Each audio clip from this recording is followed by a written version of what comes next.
আসসালামু আলাইকুম বন্ধুরা। দীর্ঘ সময় বিরতির পর আবারও চলে আসলাম আপনাদের মাঝে।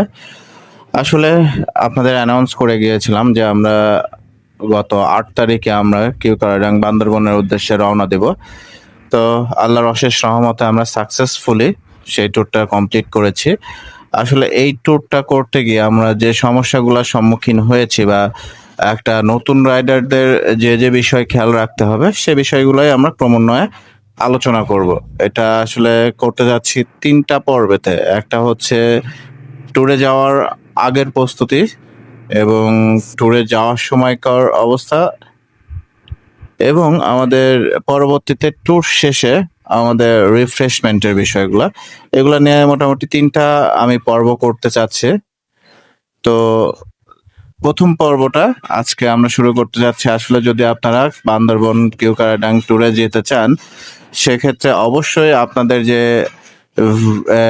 যানটা নিয়ে যাবেন, মোটরসাইকেল হলে অবশ্যই একদম কমপ্লিটলি পূর্ণাঙ্গ একটা সার্ভিসিং দিয়ে নিয়ে যাবেন।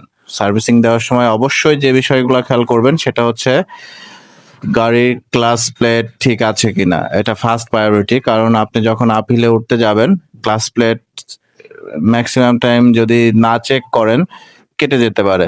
আর ওই হিলে যদি আপনার ক্লাচ প্লেট জ্বলে যায় বা কেটে যায়, সেক্ষেত্রে কিন্তু আপনি চরম সমস্যার মধ্যে পড়বেন এবং এই সমস্যার কোনো কুল খুঁজে পাবেন না। এরপরে হচ্ছে ব্রেক। আপনাদের ফ্রন্ট এবং রিয়ার ব্রেকটা অবশ্যই চেক করে যেতে হবে। কারণ কি আপনারা যখন ব্রেক চেক না করে যাবেন, ব্রেক প্যাড যদি ক্ষয় হওয়া থাকে পূর্বের, তাহলে দেখবেন যে ব্রেক ধরছে না। আপনি যেখানে থামতে যাচ্ছেন থামছে না। ডাউন হিলে নামার সময় দেখতে পাবেন যে আপনার ব্রেক কাজ করছে না ঠিক মতো। ব্রেক ধরছেন কিন্তু ব্রেকটা স্কিড করছে। এজন্য অবশ্যই আপনাকে যে কাজটা করতে হবে, ব্রেক প্যাডটা চেক করেই নিতে হবে। আপনার ব্রেক প্যাড যদি ক্ষয় হওয়া থাকে অবশ্যই আপনাকে সেক্ষেত্রে নতুন ব্রেক প্যাড ইনস্টল করতে হবে। তৃতীয়ত দেখবেন হচ্ছে আপনি যখন ট্যুরে যাবেন তখন আসলে রাত্রে রাইড না চাইলেও করতেই হবে। কারণ রাত আপনাকে পড়বে। সেক্ষেত্রে বাইকে আলো পর্যাপ্ত আছে কিনা এটা চেক করে নিবেন। কারণ পাহাড়ি এলাকায় দেখবেন যে রাত খুব দ্রুত হয়ে যায়। মানে চোখের পলকে রাত হয়ে যায়, এরকম একটা অবস্থার মধ্যে পড়ে যাবেন। এজন্য পর্যাপ্ত আলোর ব্যবস্থা অবশ্যই বাইকের সঙ্গে করে রাখবেন, যেন বাইকে আপনার রাত হলেও যেন আপনার আলোর সংকটে বা আপনার কনফিডেন্ট আলোর জন্য কমে যায়, এরকম কখনো মনে না হয়। এই বিষয়গুলো অবশ্যই খেয়াল রাখবেন। এছাড়াও বেশ কিছু বিষয় খেয়াল রাখতে হবে। যেটা হচ্ছে আপনার গাড়ি সম্পূর্ণ সার্ভিসিং করালেন, আপনার ফগ লাইট ইনস্টল করলেন বা যে লাইট আছে এটা একটু আপডেট করে নিলেন। এরপরেও যে বিষয়গুলো সেটা হচ্ছে আপনার বাইক তো কমপ্লিট। আপনাকে কি করতে হবে? আপনার অবশ্যই একটা লং ট্যুরের ক্ষেত্রে আপনার সেফটি গিয়ারগুলা অবশ্যই পড়তে হবে। সেফটি গিয়ারের বিকল্প আসলেই নেই। সেফটি গিয়ার ছাড়া বাইক রাইড করা উচিত না।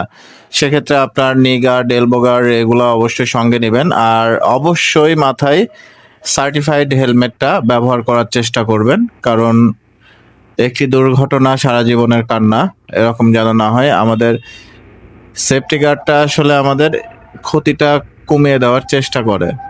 তবুও সবকিছু বিষয়ে সতর্ক হওয়ার দরকার। আর পাহাড়ে যাওয়ার সময় রেইনকোটের ব্যবস্থা রাখবেন। কারণ পাহাড় মানেই মেঘের রাজ্য, আর মেঘ মানে বৃষ্টি। আর এটা আসার সম্ভাবনা সবসময়ই থাকে। তাই এজন্য রেইনকোটটা সঙ্গে নিয়েই যাবেন। আর আপনাদের ব্যাকপ্যাক, লাগেজ যেগুলো আছে খুব শক্ত করে বেঁধে নিয়ে যাওয়া লাগবে। কারণ রাস্তায় যেকোনো সময় আপনার স্পিড ব্রেকার পার হতে পারে। দেখা যাচ্ছে যে ৪০-৫০ স্পিডে একটু যদি ঢিলাঢালাভাবে বাঁধা থাকে, সেক্ষেত্রে এই স্পিড ব্রেকার পার হওয়ার সময় আপনার ব্যাগটা খুলে যেতে পারে। এজন্য অবশ্যই খুব শক্তভাবে বেঁধে নিতে হবে যেন আপনার একটা লং ডিস্টেন্স এই বাধাতে কভার করা যায়। এই হচ্ছে বিষয়। আর যাওয়ার পূর্বেই একটা অবশ্যই আপনাকে মোবিল ডেন করে নতুন মোবিলটা নিতে হবে। কারণ পুরাতন মোবিল ব্যবহার না করাই উত্তম। এছাড়াও আরো বেশ কিছু বিষয় আছে যেগুলো আলোচনা করার দরকার ছিল, কিন্তু সময় সাপেক্ষ। আসলে এগুলো আলোচনা করতে গেলে দেখা যাবে এক একটা আমার বর্ণনায় চলে যাবে প্রায় 10-15 মিনিটের উপরে, আসলে এত বড় ভিডিও আমাদের দেখার ধৈর্য থাকে না। এই জন্য এই সামান্য বেসিক কিছু নিডস নিয়ে আলোচনা করলাম। ধন্যবাদ সবাইকে, ভালো থাকবেন সবাই, দেশটা ঘুরে দেখবেন। ধন্যবাদ।